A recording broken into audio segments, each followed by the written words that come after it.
Kung titignan mo ang picture na 'to ay parang napakasimple lang, pero ito pala ang magpapayaman sa'yo.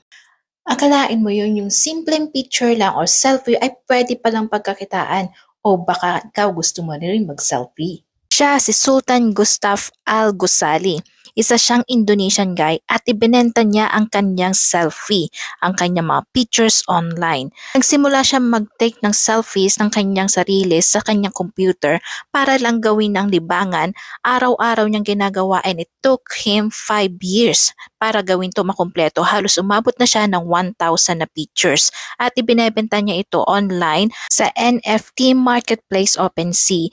At meron nga nagkagusto na bumili sa kanyang mga pictures.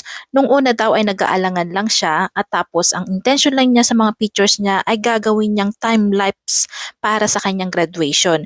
Pero nung napag-isip-isip niya na pwede pala niyang maibenta ito, ayun, yumaman siya at naging milyonaryo.